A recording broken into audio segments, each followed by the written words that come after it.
Order! Order! You are an incorrigible delinquent at times. Behave yourself, man!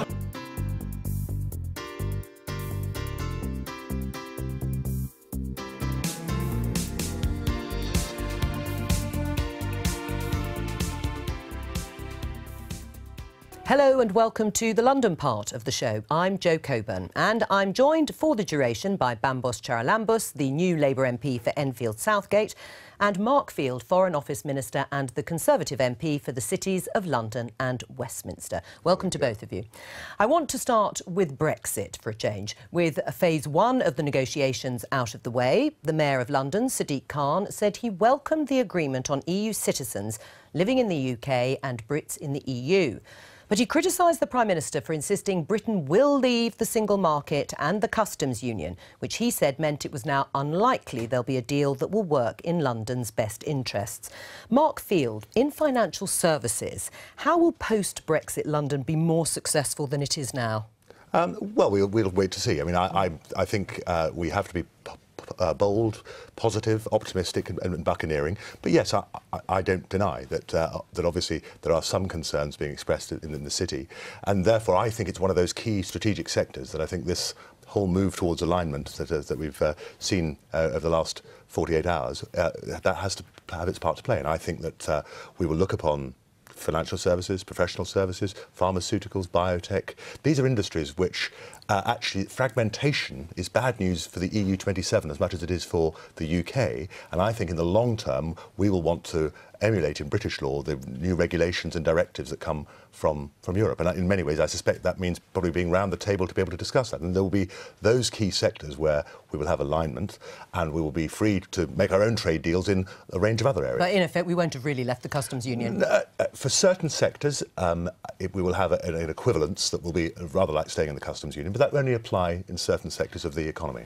Bambos, freedom of movement will end when the UK leaves the single market, when it leaves the European Union. Will that be good in your mind for London? I think it'll be a worry because I think we need to get the best people we can to work in the UK, in London, because we're a global city and we need to make sure we have the jobs that we attract people to get to work in the industries that we have in London with the best jobs. Right. I mean, Keir Starmer has said that the customs union, staying in the customs union, should remain on the table. Do you think remaining in the single market should also remain on the table?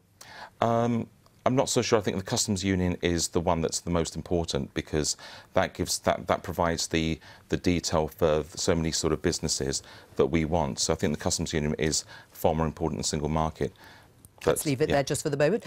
Mark will be interested in this. As Minister for Asia, the Mayor of London was on a trade mission to India and Pakistan this week, and this is what he had to say.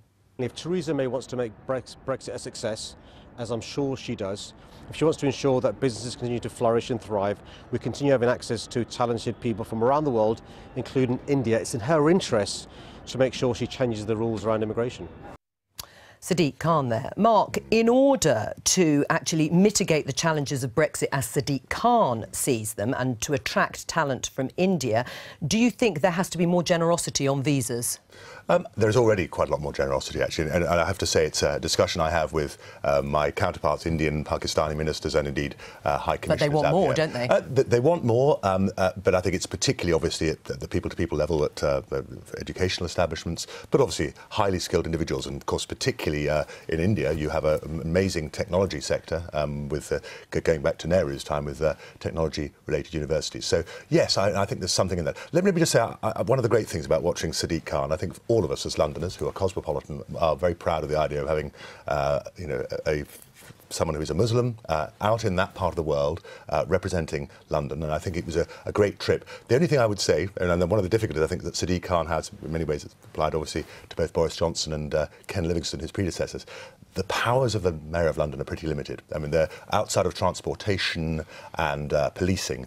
And one of the difficulties is, and I'm sure he will try and make the case to say, listen, London needs a specific and special visa deal. The truth of the matter is that he hasn't really got the power to make such a case. Do you accept that actually he's limited? He can cheerlead from the sidelines, if you like, but he is going to be reacting to policy. Well, I think that he can make the case. He's a leader of a global city, and he's uniquely placed to actually make sure that we attract people over here. Obviously, there need to be changes in legislation for the visas, and that's back to the government. If they want a Britain that works for everybody, then they need to make sure that that's dealt with. Would you like to see further powers devolved to the Mayor with regards to things like immigration? I think further powers would be a good thing. Whether immigration would work, I don't know, but I think more devolution is a good thing for London. Do you see the number of visas going up in order to do a trade deal with countries like India in post-Brexit Britain? Well, one of the reasons people voted Brexit was concerns about immigration, so it's quite ironic that we're now talking about more immigration to London. But I do think that more visas would be an issue. I have constituents that have problems who are actually here doing jobs, who are having problems getting leave to remain. So we already have a talent pool in the UK, and they're struggling with visas at the present. I think, in fairness, what I would say, Bamos, is that the issue about immigration, you're right, it clearly was a major factor in the referendum campaign. But I think it's the issues about having control of immigration. The reality, of course, as a member of the European Union, we had no control, given that there was freedom of movement. But the figures could go up as a result of that. Well, I mean, listen, if we're going to be the great success story, which I very much hope we will be economically, if we're going to be buccaneering and positive and optimistic, yes, I mean, if British business makes the case that, and we are thriving, particularly in those global industries, then yes, we may see more immigration, certainly come from outside the European Union. But that wasn't the message that people had when with Brexit. No. Well, although the messaging in London, of course, as we know, was very different from much of the rest of the And will no doubt continue to be so. Now, there is a row in Haringey over the council's flagship policy to redevelop 2 estates in partnership with a private company and build 6,400 homes. It's been the focus of criticism over fears that locals will be priced out of their communities. Tanjil Rashid has more. The Northumberland Park estate in North London, moments away from Tottenham Hotspur's £1 billion new stadium, is also one of the most deprived areas in Britain. Haringey Council has developed a plan to regenerate Eartan, the neighbouring Broadwater Farm estate, a 20-year project to build 6,400 homes worth £4 billion. 40% of these homes are slated to be affordable. The plan involves the council partnering with the property company Lendlease in a 50-50 venture known as the HDV, or Haringey Development Vehicle. Do not gift people's houses to a private. This has sparked protests about privatisation and what critics have called the social cleansing of the neighbourhood. The Labour-run council say cuts to their housing budget leave them with no choice but to enter into such an arrangement. There are now doubts about its future, though, after a reselection process has seen at least 17 Labour councillors either withdraw from May's council elections or find themselves deselected. Earlier this year, a resident of Northumberland Park told Sunday Politics London about her fears. People have brought their families up here. People have got memories. It's not just a house. But that's not the concern of the council. It's just pure profit. And nothing they say is going to make me think any different about that. The scheme is currently subject to a judicial review. I'm joined now by Councillor Alan Strickland, Haringey's Cabinet Member for Housing until May, when he'll be stepping down, and by Aditya Chakraborty, the Guardian's chief economics commentator who grew up near the Northumberland Park estate. Welcome to both of you. First of all, Alan, you heard there in that film the lady saying it's just about profit. Is that right? Absolutely not. So this is fundamentally about tackling our 10,000 long waiting list, the 3,000 people in temporary accommodation, the unacceptable levels of poverty and unemployment in the Northumberland Park estate. And that's why we want to build new homes, why existing tenants are guaranteed replacement homes at the same rent, and why there'll be a new school, a new health centre and major jobs programmes. That's what it's about. Right, Aditya, what's your problem? There's no social housing target for any of the estates in the Haringey Development Vehicle. There's been precious little consultation. What consultation there has been on Haringey Council's own consultancy reports has been dire, so that 3/4 of the SAMs and neighbours on the Northumberland Park estate don't even know that there's going to be a demolition. Meanwhile, the council putting out papers which has got maps, colour-coded, which show streets, houses, flats which are going to be knocked down.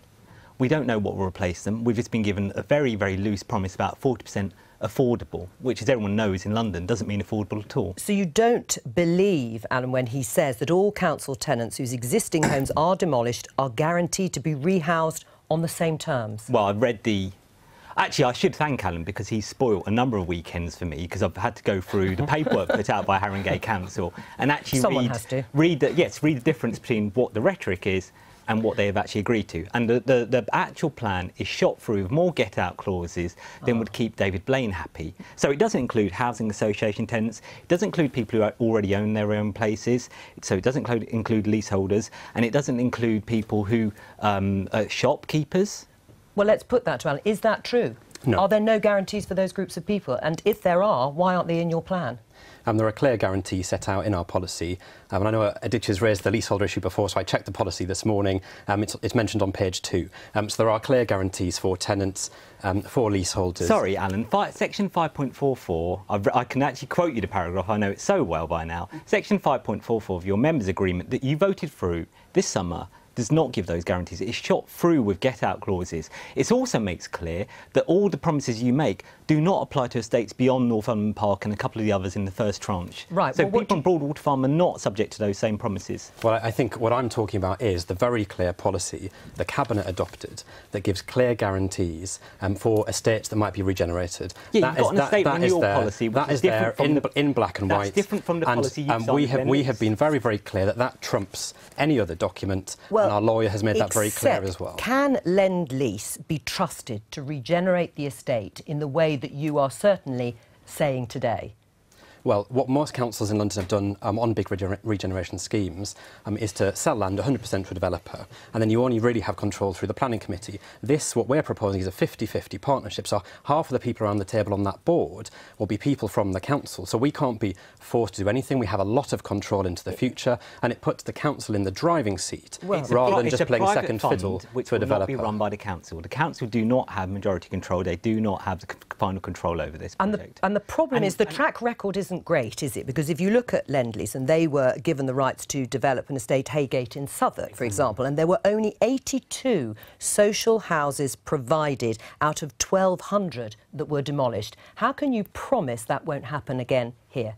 We made very clear to everybody who bid for this that we absolutely expect to see large amounts of affordable housing, new clinics, new schools and other things, and Lend-Lease have got a good track record of working with the public sector, and in fact Lend-Lease have built several things for the BBC. Where's your target for the social housing?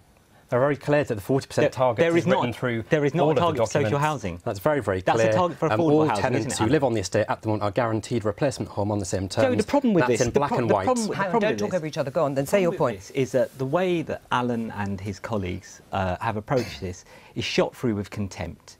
Contempt for their colleagues who've written 2 reports, Fraud Scrutiny Committee saying an immediate halt.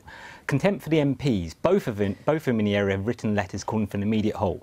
Contempt for the people who live on estates, such as Sam Leggett, who didn't even know that this thing was happening until it was too late. But isn't it your role to always criticise policies? Isn't this a genuine attempt by the council to actually meet, well, let me finish the question, to actually meet the needs of the housing crisis in London by doing something? I'm from the same borough as Bambos. He's actually my MP, and I've written pieces in support of what Enfield Council has been doing on housing, which is trying to build housing in which the council has genuine control, which is commissioned by the council. You're making it more difficult with these sorts of criticisms. No, because I favour social housing for people, which is the thing that we have most dire need for in London. Right, Bambos, who's right here? Well, in Enfield we have got Housing Gateway, which is actually acquiring properties, using council money to acquire properties to house council tenants, and we plan to do that. Why? Because it takes pressure off the huge cost we face to temporary accommodation. Right, but you are actually using money that the council is raising.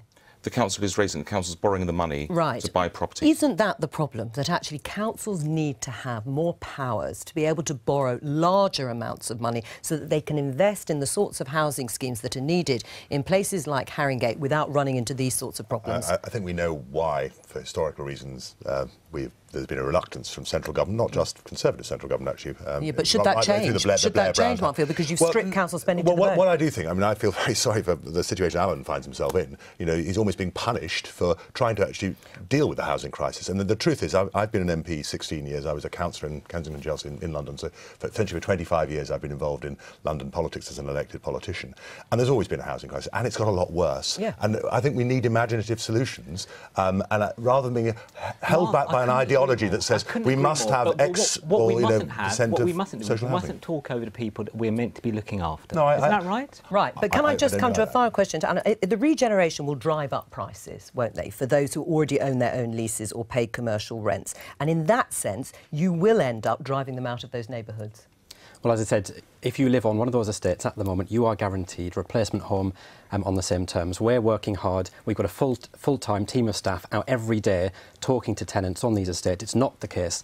We're not listening. And our desire to do something is driven by people saying, we need more homes, we need more jobs, please sort out the local school, please get us more health services. We're being driven by what residents are telling us. Will you be reassured at all? I'll be reassured when I see an actual document, which you haven't got, I think, which says, actually, we have got a social housing target, which is satisfactory, and we will actually have a genuine right to return, not a rhetorical right to return, which is completely undercut by the pieces of paper they sign off. OK. Thank you to both of you. Thank you. It's the time of year when most children are looking forward to being spoilt at Christmas. But a significant number of children in London are doing without, and child poverty rates in the capital are projected to rise for the first time in a decade. Bhavani Vadi reports. This is the weekly drop-in session of Little Village, which distributes children's clothes and equipment donated by local families to parents who can't afford them.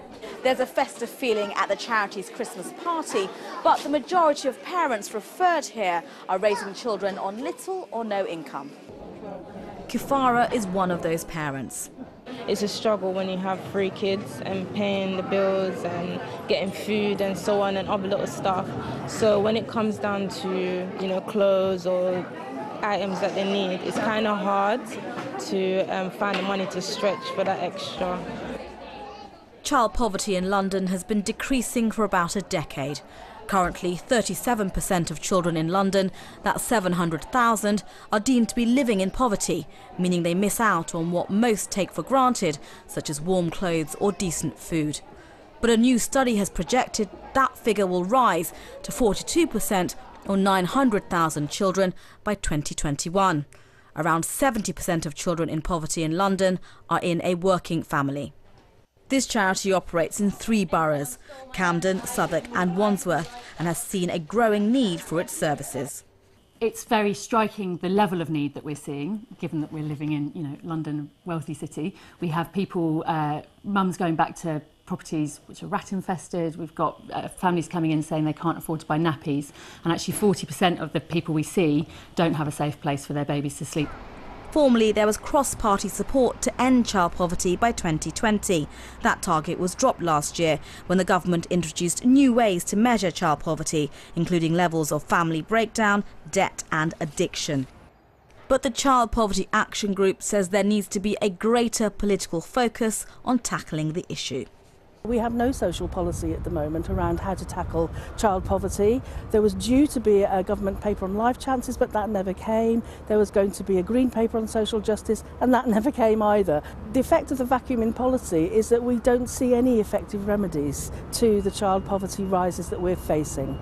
We need to address low pay, we need to address high housing costs, and most of all we need to tackle the benefit freezes and the cuts to benefits, tax credits and universal credit that have yet to be remedied. However, the Centre for Social Justice argues that welfare reforms will help tackle the causes of child poverty. We've got to recognise some of the things that government has done that's been very successful. They've reduced the number of workless households to record lows, and we know that having someone in work in a family is the best thing for helping a child to ensure that a child is not in poverty. But those working at Little Village say that's not been the experience for parents they've helped. We see many families here living on low incomes, struggling to pay their bills, struggling to clothe their children, and also in work. The truth is, work isn't paying. Having a job does not guarantee that you will be not living in poverty. The government claims that poverty is no higher than it was in 2010 and that nearly 3/4 of children from workless families moved out of poverty when their parents entered into full-time work. This may be little comfort perhaps for families who can't afford to provide the essentials for their children. Mark Field, how shaming is it that by the government's own definition, 700,000 children are living in London in poverty? Listen, I wouldn't use the word shaming. Listen, all of us know as MPs that we've got poverty that is here in London. That's a very large number, isn't it, of children by your own definition living in poverty? I think the concern, obviously, is those who are in work, and of course we know that London's an incredibly expensive place to live. The one thing I would say, and I think a lot of these statistics on poverty tend to be relative, and I think there was a good point made that let's get this green paper, let's get a white paper, let's get some legislation in place that has gone on hold. I wouldn't deny that would be a positive way forward. But child poverty is expected to rise in London. This isn't something that's being dealt with. Let me just say that one of the things I would say just in London is that we also have to recognise that actually educational attainment has got higher and higher. In many ways, London is a city where there are great opportunity. I mean, a lot of people may be born in poverty and make their way in life, and that sense of social mobility, which I think has stalled in much of the rest of the country, in London still is a positive thing. Now, and that's not to justify what is happening, and I think there are some real issues that need to be dealt with. But actually, we still have that sense of mobility, and people are able to make an opportunity and get on in life. We'll come back. Not least because of educational attainment. What would Labour be doing to tackle this issue? Well, first of all, I think it's shocking that you've got 37% and rising of children in one of the wealthiest capitals in the world actually in poverty, and obviously it's Mark's government's fault that this has come about. It's through the policies that they've introduced. It's through tax. It's the things like the benefit cap.